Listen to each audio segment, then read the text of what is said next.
Welcome to Family Business Diaries, the podcast where we unravel secrets of family businesses. I'm your host, Maria Santia Samoa, and today, we're at the premises of KH3 Limited with the man himself, okay? I'm going to introduce him soon. But this gentleman is a professional in project design management. He's worked in the Army, the US Army. So as I'm sitting here, I'm close to the exit, so that's...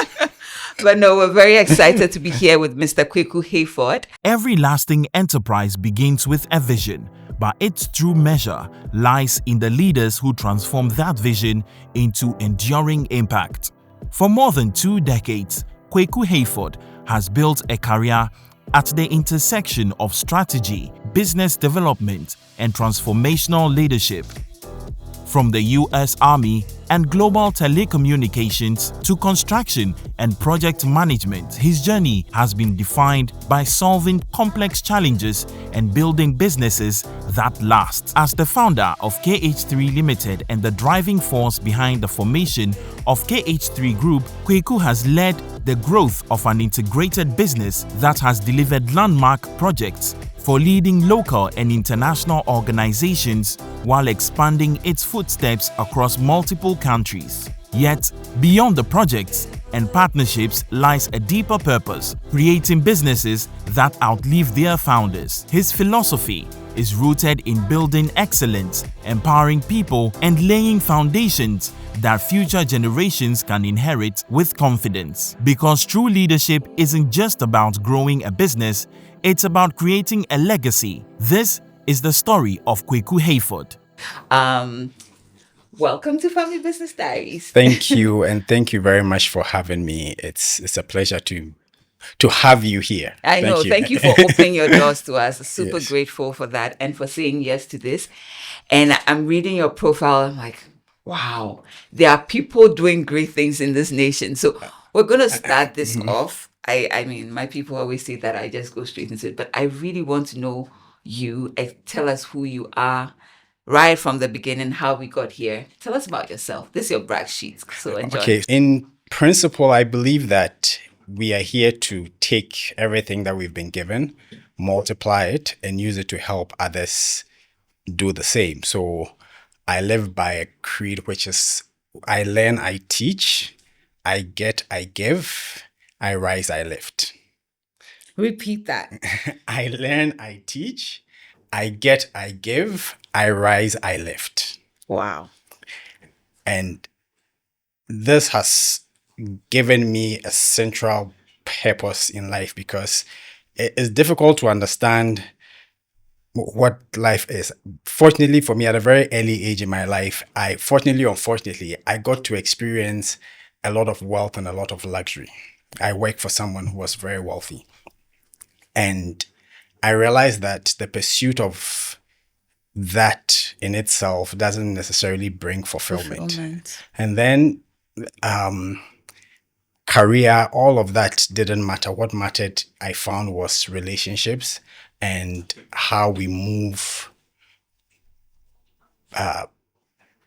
people forward, how we move ourselves forward and how we move people forward. So that essentially, in a nutshell, is what sums up my pursuits in life. I was born here in Ghana. At the age of 19, I moved to the US, went to school, came back to Ghana after school, worked for a bit, and then got up one day and went to join the US Army, which was a pivotal period in my life. I learned a lot. I learned a lot about leadership. I learned a lot about sacrifice. I learned a lot about, and the Army resonated with me in the sense that there was a fundamental principle, which was you are your brother's keeper. That was a very important thing that was taught. So I remember in basic training, especially at the very early stages, if one person messed up, everybody got punished, right? And it taught me the value of being your brother's keeper because you don't want your mistake, because you're in the business of life and death. So you don't want your error. You need to understand that your error can cost somebody else's life. And so that became a very big part of the way I see life, the way I see leadership. And it played a pivotal part of my life. And I wish I had stayed longer, but God has his way of doing things. And I'm proud of the experience I had there and how it's influenced me. And then I came back to Ghana to work with my dad, which was a fascinating experience. And it was actually the third time I'd worked with him. Immediately after secondary school, I worked with him for a while before I went to the US. Then when I finished school in the US, I came back and worked with him for a period of 3 years. And then I went back. I joined the army, and then after the army, I came back. Mentiful. He actually goes. Actually invited you back. Yeah, and each time, my father is very gracious. To be very honest with you, my father will tell you repeatedly that he doesn't hold a grudge. So, given some of the things that had happened, you would think that I'll get disowned, but we still have a fantastic relationship now. Wow. He wants me to see him more often than I do, and I'll do Please better. make time. I'll make more time to do that. But yeah, so I worked with him the third time around. I think we were doing fairly well, but then we had a major disagreement, and my response, in as much as I am certain that I was taking us in the right direction, I believe that my response during that period wasn't the best, and he fired me. And yes, I've said this in other settings that if I were him, I would have fired me too. Right. Oh, that's good. I still have the letter he wrote. Oh, he was nice enough to write a letter. He wrote a letter. It was very official, Wow. I remember the situation had become untenable, and I mean, he was right in a sense to fire me. I think I was right in the direction I was taking the firm, but I could have done it differently. So this is interesting, because on the podcast, we keep talking about, people working together, the next gen coming in with all these great ideas and all. But, the elder folks also have their way of thinking about things. They have the traditional way of doing things. They want to maintain it. And so there's always that tension between, the traditional and innovation and what we do and stuff. So just listening to you, I'm like, it's good that you've reflected. And I'm actually surprised that, you believe that you could have handled things better. Yeah. But you're still at least accepting the fact that your idea was good. I think that the direction I was taking the firm was the right direction. It's just that I could have, again, done things better. When a lot of people in family business, especially our generation working with their parents, have a different challenge from what I had, because my father gave me a lot of freedom. Okay. And I took ownership. I didn't ask for permission. I apologized. If I did something that didn't work out, I apologized for it. But very often, I took initiative to do things without necessarily asking for permission. You're blessed. But there's a reason why I was able to do that. I put my money where my mouth was. So I was able to do that because there was a portion of the purse that I controlled. Right. The first time around working with my dad, I didn't control any part of the purse. So I'll sit down with him. We'll have a fantastic discussion about what I want to do. He will nod, yes, it's a great idea. And then when it comes time to pay for it, he has a completely different priority. But this was secondary school. This was the first one, right? You said after secondary No, sorry, school. the second time after college. So okay. So but then you were old enough to actually... Yeah, I mean, but I didn't have any control over the purse in any way, shape, or form. So the second time around, I came with the third time around, I came with a completely different mindset, which was I was going to put money in the business and I was going to control the revenue that I brought in. So that was my approach to it. And I did that well for a while. And I was also fortunate that when I came in, my dad had a lot of work, but there wasn't a lot of talent to support it. So I had to pull in talent, and my value was recognized very quickly. And I think that also got into my head too much, And then the big conflict came with regards to controlling my dad having partial control over the press that I controlled. And I knew that the moment that happened, it was it for me.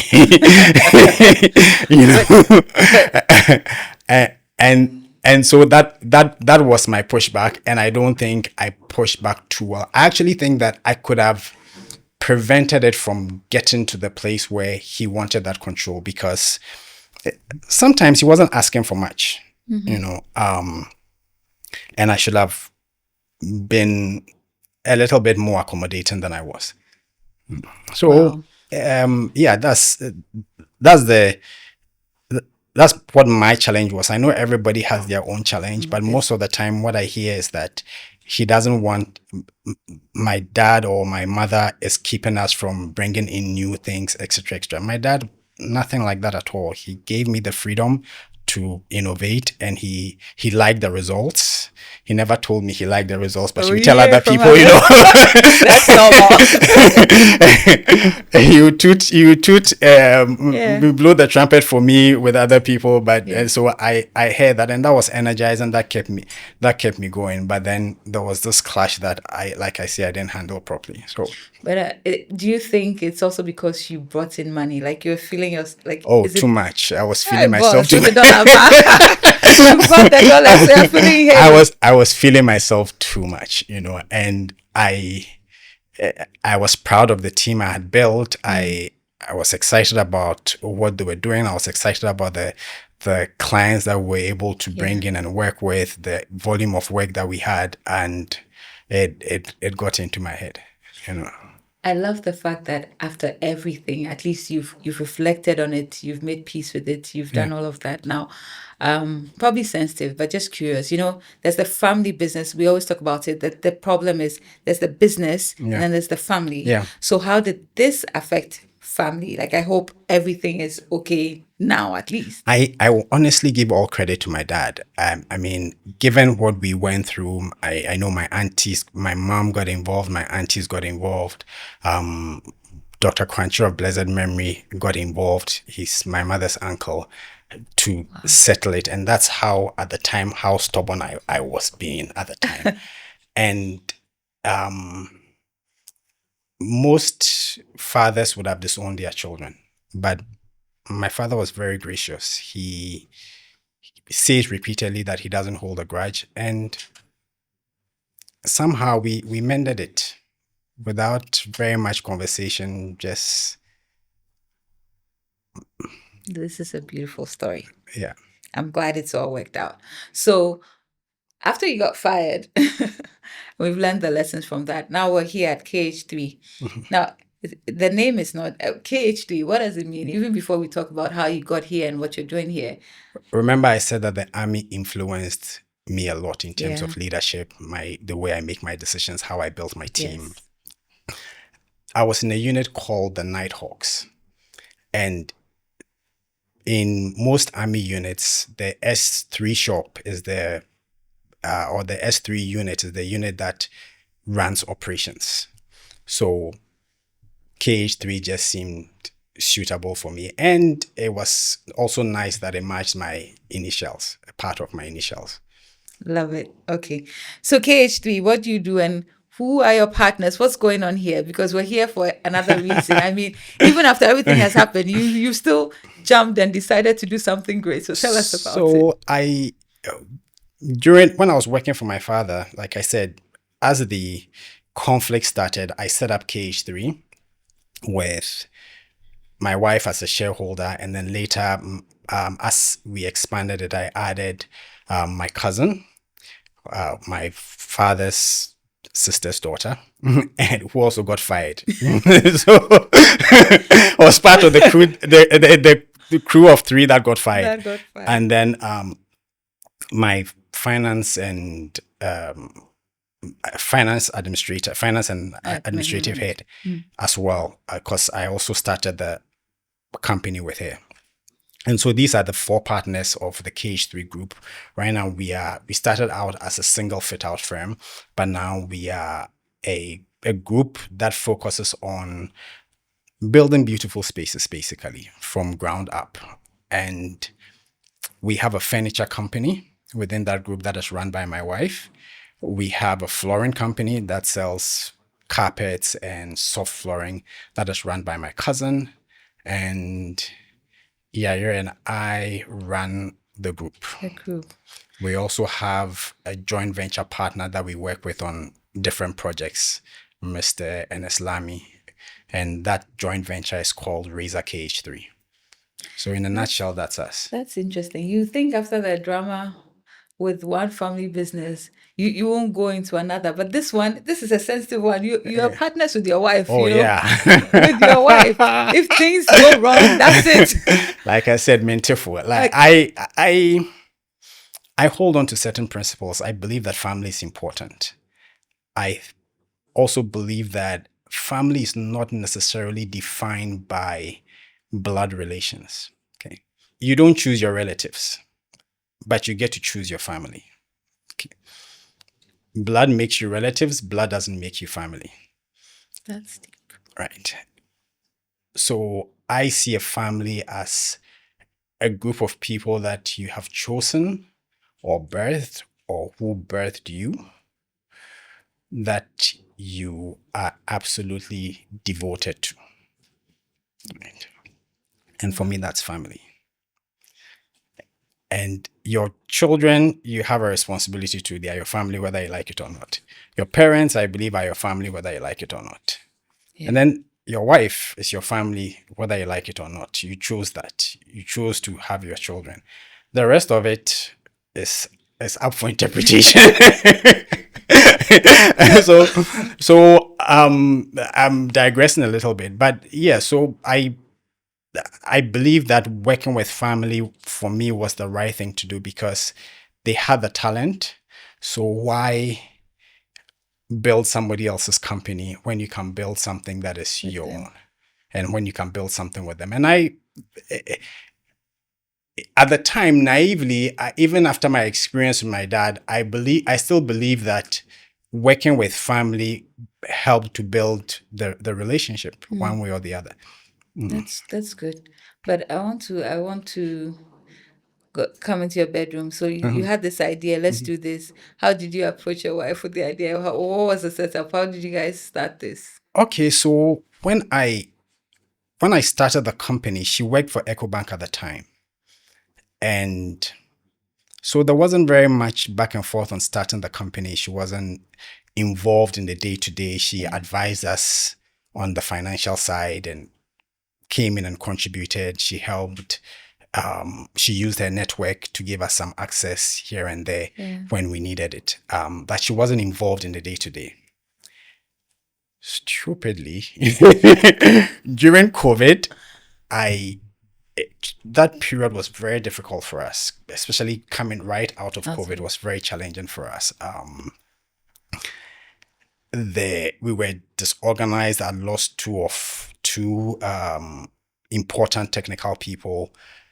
I had more work than I could handle and I could manage well. And so I really needed her talents at the time, but it was difficult to pull her. So I reported her to her mother. No, you didn't. Yes, I did. But eventually we had a good conversation about it and she joined, right? She joined also at a very difficult time in our relationship because of COVID. So the first year of working with her was brutal. Oof. Did you regret or say, have I done right? Yes, there were some days when I thought that, man, what was I thinking? The interesting thing about it, though, is that on the business side, everything I imagined she would do or she would add, she added that and more. She was fantastic. I mean, everybody who has worked with my wife will tell you she's amazing to work with. But on the personal side, it was brutal. I mean, we went through a lot, but again, credit to her, somehow we survived it. We held on, and one thing after another, we worked it out, and we are still going strong today. Oh, there's no turning back. No. No, but that's great. I mean, because people, I had another conversation with a couple. I mean, I keep asking them, what are the dynamics? Because when you come to the office, for instance, and you don't agree on something, when you go home, you're seeing the same face. Or if you fight at home and then you come and you have to be smiling with workers around and pretend everything is nice and all, but it's good you've worked it out. I mean, I think, again, for me, I've tried to be as authentic as I can be, and I wear my emotions on my sleeves. I don't pretend. So when we showed up, my wife has a very steady temperament, and I'm a very passionate person, and you see it in the way I lead, the way I work. I'm very passionate. So if we came to work and I was upset, I didn't hide it, and I didn't want to hide it, and I was upset with, I didn't hide it, and I wasn't rude. I wasn't dismissive or, but you won't be smiling. Yes, but I won't be smiling. I mean, and my team will tell you that you will see it. I also, when I'm happy, I also like to bring people into it, and I like to sort of lift people when I'm up. And now I'm learning to keep the down moments very short, so that you can lead in the team, you can keep them uplifted. So you could see it when things were not going on well between us, and we came to the office. But for me, I felt like I can't pretend. That's really what is happening. I'm not about to hide it, and it's okay. As long as I'm not spilling the details for everybody, it's okay. But you don't like that. You can't let people know, we're not okay. I mean, it's not, we never got to the place where we're not really talking, but the fact is, it happens in everybody's relationship. There are good times and bad times. Yeah. And if you are happy together, you share it. If you are not, and that's true. And you can judge me for it all you like, but it's really and truly what it is. Yeah. Yeah. All right. Since we're on this topic, I mean, if you have to give an advice to couples working together, I mean, based on your years of working together, what would that advice be? Just to couples working together, because we have quite a number of them. Number one, your values need to align, right? And very often, working together exposes values that you both have that you didn't recognize, right? So before you work together, you need to really examine all your values and be sure that in the workplace, those values that matter in the workplace align. So, for example, if one of you believes that the work environment should be a very strict work environment, and the other believes that it should be a laid-back environment, think through it and think through how you are going to work through that. So you have to align those values. That's number one. Number two, before you get into that, strengthen your marriage. Make sure that your marriage is on a good footing, because it would tap into that personal side of your marriage, and it would have a strain on it. So you want to make sure that you have a good fitting, and there's a deep sense of trust between the two of you. So for me, that is what I would suggest. And also, one thing that has worked very well for us is the difference in temperament.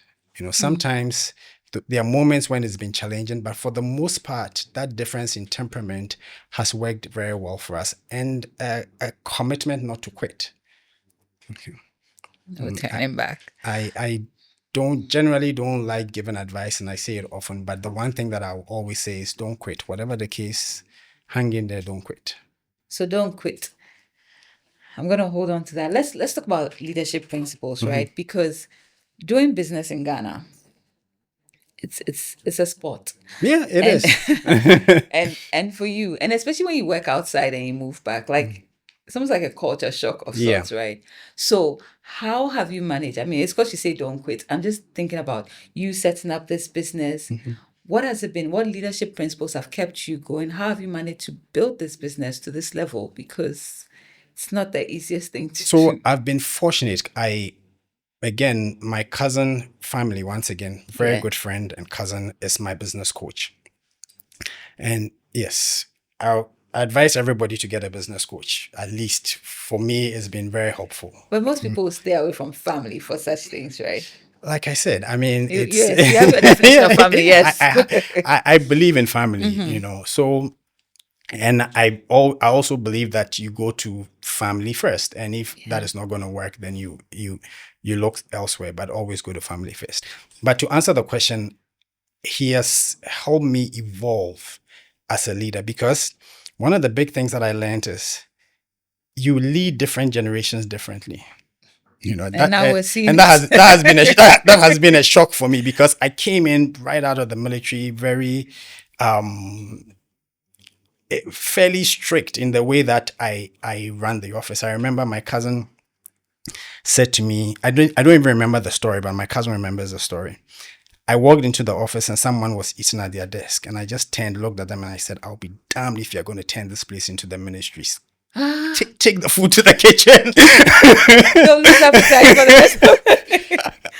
You know, I don't even remember, but my cousin remembers that story so well. So initially, that was the style of leadership, Yeah. and then also being number two is very different from being number one.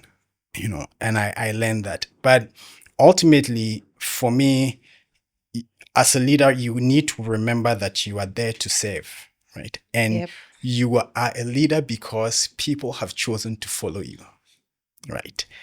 And you need to respect that and always question whether or not you are leading them in the right direction.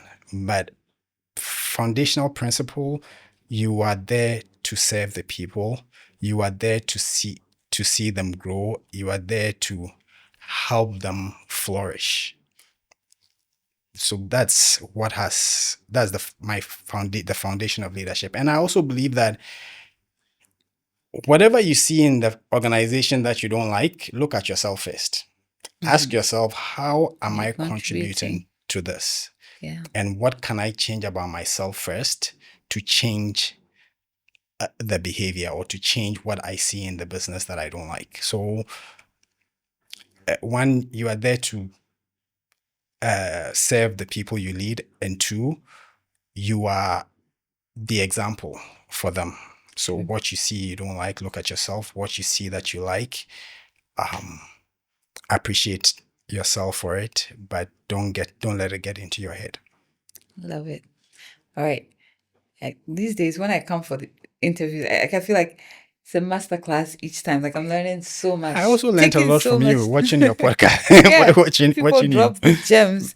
But just curious, we have to keep pushing. So just give me one valuable leadership lesson or experience, something that has stayed with you over the years from building this company, working together. But what's one leadership lesson that you've experienced or you've learned that every entrepreneur should probably embrace? Like, let's not make the same mistake. Tell us so that we'll learn from it. Ask for help. It's really, really important. And not just help, but vet your ideas. Okay. When I say ask for help, not help to do stuff, but really sit with people who know and discuss your ideas with them and vet your ideas. I think a lot of the mistakes I have made have come from not vetting ideas, thinking an idea was a brilliant one and just diving straight into it and operationalizing it before I had conversations with people who knew better. So I would say vet your ideas. That's a good one. Now, as I came in, I'm looking at your staff, and then you talk about generations. So I'm seeing the young ones. I'm seeing all these people. And then we go back to your principle, right? About rising and lifting others. And also, how do you manage your staff? How do you keep them inspired? Because I don't think this is even though it's a family business, you say you're working with, wife and cousin and Yeah. all. It seems you have a very dynamic group. Yes. How do you bring them up? How are you raising them? How are you ensuring that they do better as well? I do the best to hold them accountable. First of all, in the army, you were taught as a leader, you focus on your 3 to 6. So the 3 to 6 people you are reporting to immediately. And for me, it's Haneta, Fauzia, Yaira, or who report to you. So Yeah. start off focusing on them and instill the values that you believe in them. Okay. And then they pass it down. Also, pay attention to your team. As the team gets big, my team is about 25, so it's not too difficult to do. But I've tried to pay attention to the team and identify what they are doing well, especially what they are doing well, and try and cheer them on and lift them up in what they are doing well. Sometimes I get frustrated by what is not being done well. And then so every Friday we have Friday meetings. Okay. In the Friday meetings, we'll have different conversations about what people are doing during the week. And I try to share something that I have learned with them and hopefully inspire them. And then sometimes I blast them. It's all part of it. There are moments when I feel like, okay, this is needed to be effective. The thing that I have learned to do is I shouldn't say this publicly. Maybe you should cut this out. To be deliberate about being angry. So when I'm angry about something, I try not to act on it. And I think through what is the best way to drive this point home. Sometimes it's call the person into your office and have a one-on-one conversation with them.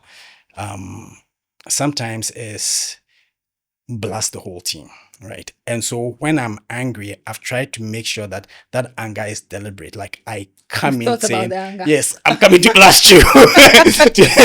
Today I'm coming to be angry, so that because anger, if you don't manage it well, can take you anywhere. And you can say things to people that will break their spirit and you can't pull it back. So I try to plan my anger and plan how it's going to go.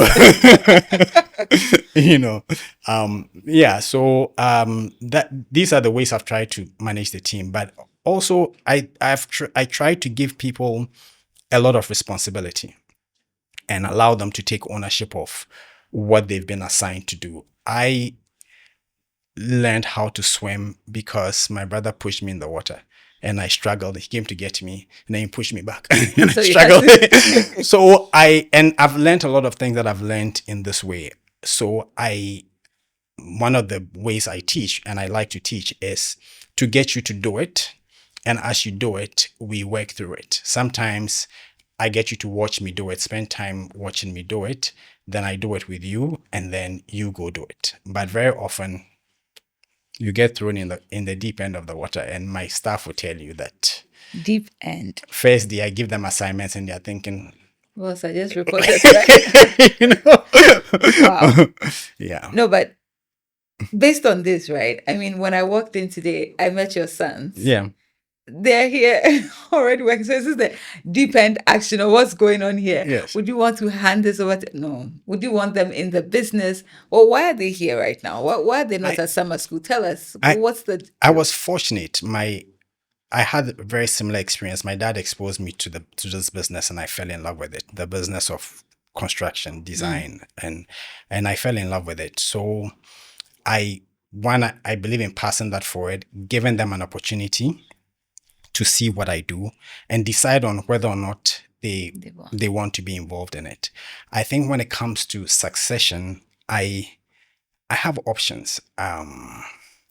There's the generation right after me, Fauzia, Yaira, Haneta.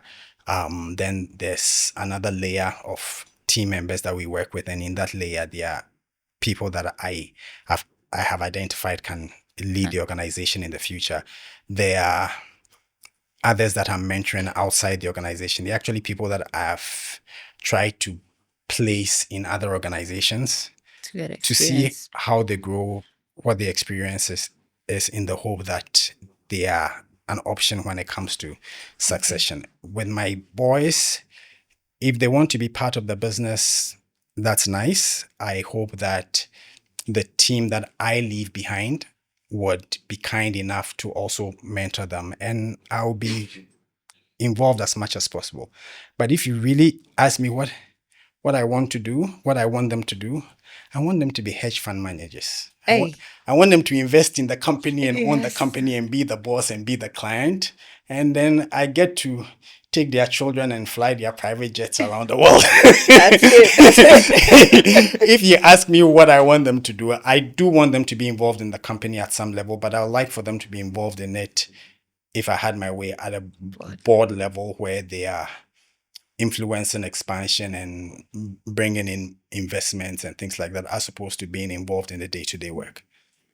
That's nice. I mean, I'm hoping to get to that level at a point. But I think that's one of the things with family business. Everybody's fighting to be in the day-to-day. But I'm like, you don't necessarily need to be in the management of it. Like, sit at the board level, manage the values, make sure everything they're doing is aligned with what the family wants. I completely agree. And I also believe that at a certain point in time, you need to recognize when it's time for you to leave. And in all honesty, I believe I'm there now. Yes, I am. I am at the place where I'm convinced that it's time for me to leave. And probably at the end of this year, I will step down. And I'll go do that's else. like away from this one. It's true. It's the intentional anger at this point. There's no intentional. Really? Yeah. You could actually walk away from it. Oh yes, absolutely. Absolutely. What would your wife say to this one? She'll still be involved. We've talked about it already, so she's aware that this is what I want to do. And I've been saying it. It's not new. I tell my team all the time that I want to get to the place where I am irrelevant, where I am, so that I can move on to be relevant somewhere else. And I believe by and large that I'm at a point where I'm irrelevant here. I can really and truly come to work and do nothing, and the business will go on. You've groomed everybody to. Yes. If even when you talk about one of the big parts of one of my roles, or a big part of my role, was prospecting and bringing in business. This year, my partners have brought in more business than I have. This is the first time it's happened, where the value of the business they've brought in is more than the value of the business I've brought in. So it's time. It's time. But right now, as we're speaking, you're a founder, right? And so if I'm comparing you to other founders, people want to stay till, the very last day on earth, literally. If I thought that the team was ready on day one, I would have left. I like to build things. I don't enjoy running things, but I like building things. So I'll move on to build the next thing. And I want to build the next thing that is relevant to this, so that it makes growing this business easier. So I'm not leaving to go sit at home and twiddle my thumbs or do nothing, but I'm leaving to try and build the next thing. I really love this. Thank you so much for sharing that.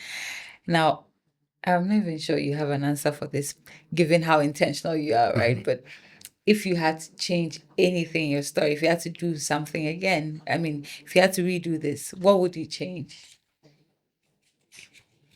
Very often people say, I hear the answer to this question often, and most people say they will change nothing because everything has brought them to where they are today. I tend to disagree, because I believe that sometimes if you can go back and change things, those things would have probably brought you to a better place. I would change two things. The way I recruit now, I would have done that earlier on. And I wouldn't have been timid about recruitment, because very often in the beginning, there was always the fear of, I may not be able to pay the person's salary at this level, But I think that was a mistake.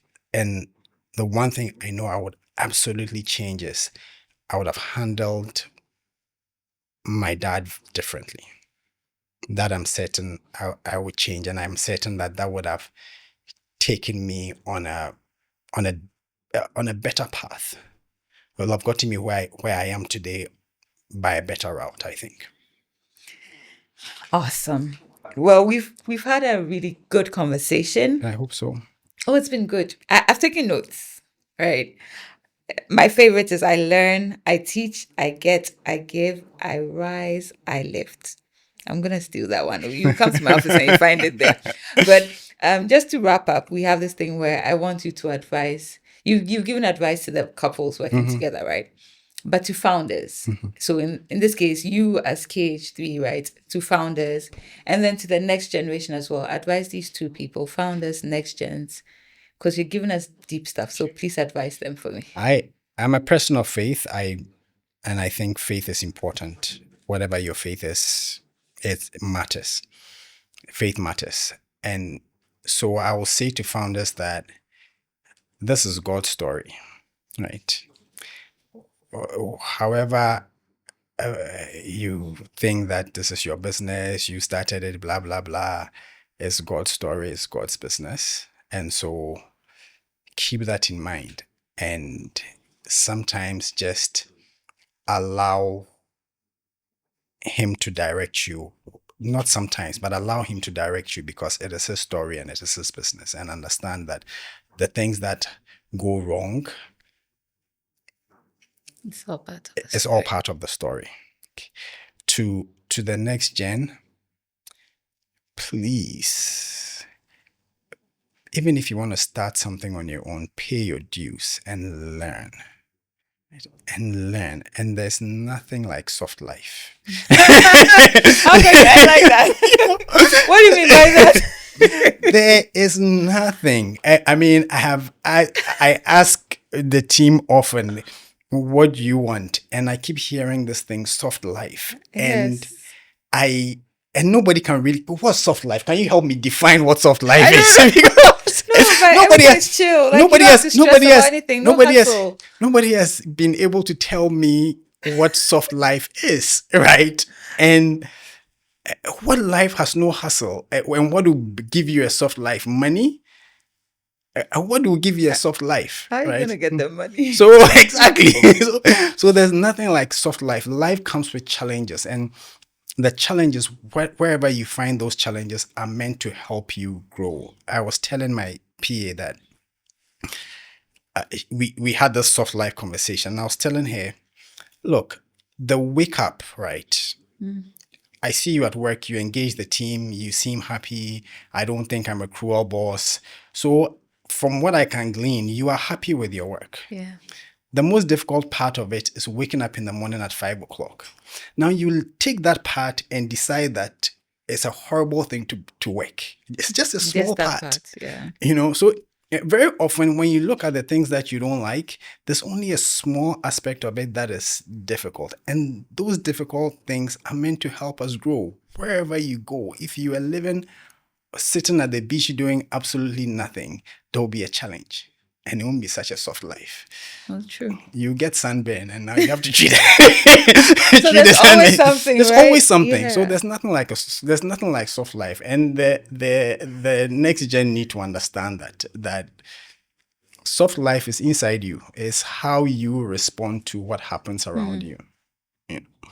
That one is from the army, right? How you respond to things. So it's not. That is true. It is to a very large extent. It's not it's not adapt and overcome. That's what they always say, And no matter how well you plan it, it's never going to go according to plan. But you have to adapt and overcome. So nothing as like a soft life. Do you think? I mean, so this is where we usually wrap up. But I'm curious.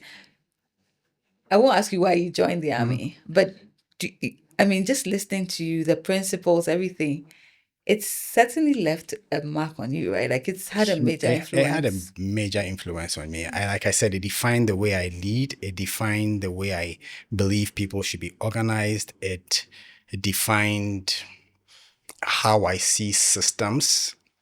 And I think the US Army is one of the most incredible organizations I've been a part of. It's not and again, I might get in trouble for saying it, but I honestly believe that they don't get to recruit the best and the brightest. But they transform you, right? And they don't have a very long time to transform you. There's a very short time that they go through this, they take you through this transformation.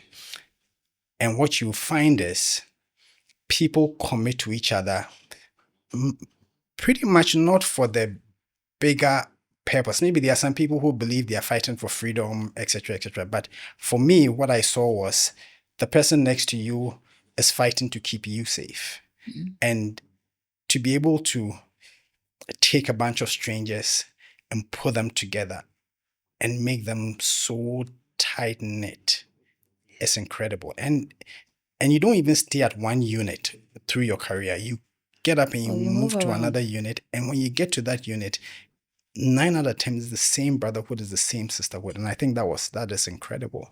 Wow. And it shaped the way I see the leadership and how we build teams. I mean, I always admire that, but of course, some of us won't make it past the first. You'll be surprised. Let's end right now.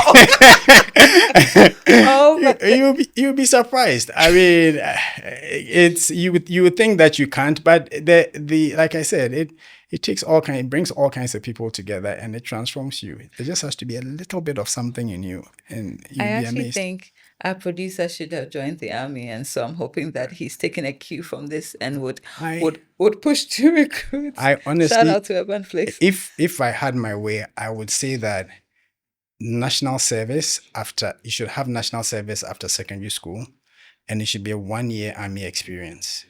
And didn't they introduce something like? Didn't they say, or what was it that the president said we'll be doing? I think it will be very good. And then after university, same thing. 1-year army experience.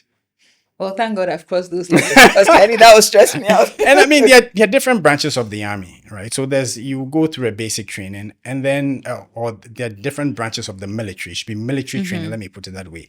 And you will find in that large machine, you will find your place.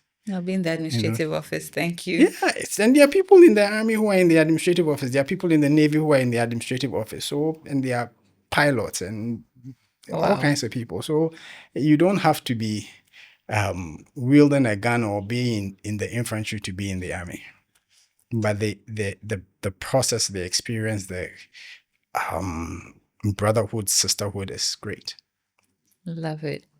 Mr. Kweku Hayford, thank you so much for being on this podcast. I mean, I think this conversation has just stirred up something in me and reminded me of why I started this, right? Just listening to the stories. You've been so real. You've been open. And I'm sure anybody listening would definitely agree with me. So thank you very much for being on the Family Business Diaries podcast. Thank you so much for having me. It's an honor. I've watched a lot of your podcast. I think you're doing a great thing. I think it's very helpful. I have learned from watching. And so thank you. Thank you for doing this and having me. All right, to our audience. I promised you the best, and here we have it. Thank you for joining us on this episode of Family Business Diaries. As you know, we release new episodes monthly. You can catch us on YouTube and all podcast streaming platforms at Family Business Diaries. Catch us on social media at Family Business Hub GH and on our website, familybusinesshub.co. See you on the next episode. Bye.